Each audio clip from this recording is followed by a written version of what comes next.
Hello guys, this is Rustam Khan from integral classes. Guys, आज हम लोग पढ़ने वाले कैसे दो नंबर्स के बीच में रेशनल नंबर्स को फाइंड किया जाता है। तो गाइस, सबसे पहले आपको रेशनल नंबर के बारे में पता होना चाहिए। A number is called a rational number if it can be written in the form of P upon Q. तो कोई भी नंबर अगर पी अपॉन क्यू की फॉर्म, इट मीन्स फ्रैक्शन की तरह लिखा जा सकता हो, जैसे 25/2, 7/2, तो वो एक रेशनल नंबर होगा। और यहाँ पर पी और क्यू इंटीजर्स हैं, इट मीन्स यहाँ पर जो फ्रैक्शन है वो प्लस भी हो सकता है और माइनस भी हो सकता है। और क्यू जीरो नहीं होना चाहिए, इट मीन्स डिनोमिनेटर में कभी भी जीरो नहीं होगा गाइज। और इसके साथ ही अगर कोई नॉर्मल वैल्यू है जैसे -7, तो वो भी एक रेशनल नंबर होगा, क्योंकि इसको हम कैसे लिख सकते हैं, -7/1। तो ये भी एक पी अपॉन क्यू की फॉर्म हो गई, फ्रैक्शन हो गया, इट मीन्स ये भी रेशनल नंबर होगा।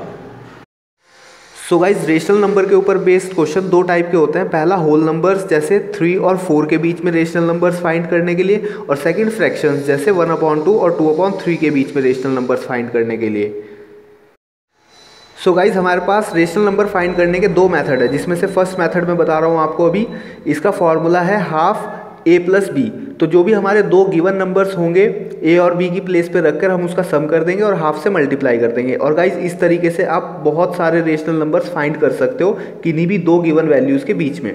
तो फर्स्ट क्वेश्चन है हमारा, find two rational numbers between 3 and 4। तो गाइज, सबसे पहले मैंने नंबर लाइन पे 3 और 4 को मेंशन कर लिया है। और for first number between 3 and 4 हम फॉर्मूला लगा देते हैं हाफ a प्लस बी। और a और b की वैल्यू यहाँ पर 3 और 4 है, तो जब हम 3 और 4 को प्लस करेंगे तो आंसर आएगा 7, और जब 7 को हाफ से मल्टीप्लाई करेंगे तो आंसर आएगा 7/2। That is the first number between 3 and 4। So guys, हमने 7/2 को नंबर लाइन पे मेंशन कर दिया है 3 और 4 के बीच में। अब हम सेकंड रेशनल नंबर फाइंड करेंगे बिटवीन 3 एंड 7/2। अब हम सेम फार्मूला लगाएंगे बिटवीन 3 एंड 7/2। तो हमने फार्मूला लगाया हाफ a प्लस बी, जहाँ a की जगह पर 3 है और b की जगह 7/2। और गाइज, इन दोनों को हम ऐड करेंगे एलसीएम लेकर। 3/1 लिखा पहले इसको, और दोनों का एलसीएम आएगा 2। और ऊपर वैल्यूज़ हो जाएंगी 6 + 7, और 6 + 7 13/2। जब 13 1 से मल्टीप्लाई होगा तो 13 आएगा, और 2 2 से मल्टीप्लाई होकर 4। तो नेक्स्ट नंबर आया 13/4। सो गाइज, मैंने 13/4 को यहाँ पर मेंशन कर दिया बिटवीन 3 एंड 7/2। लेकिन गाइज, ये एक्चुअल में 3 और 4 के बीच में ही एक नंबर है। तो गाइज, इस तरह से आप इन दोनों के बीच में या इन दोनों के बीच में कहीं पर भी इस फॉर्मूले को लगाकर इसके बीच में बहुत सारे रेशनल नंबर्स को फाइंड कर सकते हैं।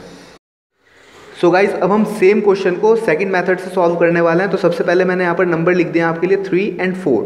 और गाइज, इनके डिनोमिनेटर में आपको सबसे पहले 1 लिखना पड़ेगा, क्योंकि यहाँ पर कुछ प्रेजेंट नहीं है, इसलिए हमने डिनोमिनेटर में 1 लिखा।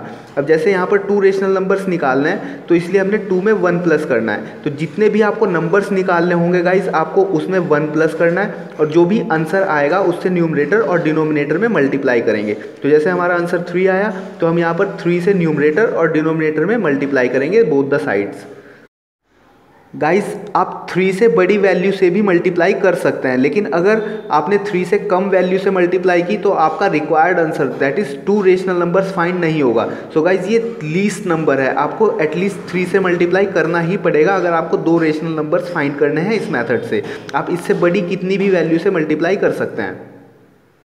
सो गाइस, अब हम इनकी मल्टीप्लाई करते हैं। 3 3 जा 9, 3 1 जा 3, और 4 3 जा 12 एंड 3 1 जा 3। सो गाइस, अब आपको 9/3 और 12/3 के बीच की वैल्यूज़, जैसे कि 9 और 12 के बीच में क्या आएगा, 10 एंड 11। तो आपको 10 और 11 लिख देना है, और डिनोमिनेटर में 3 सेम रहेगा दोनों जगह। तो आपके जो दो रेशनल नंबर्स आए वो 10/3 एंड 11/3 हैं।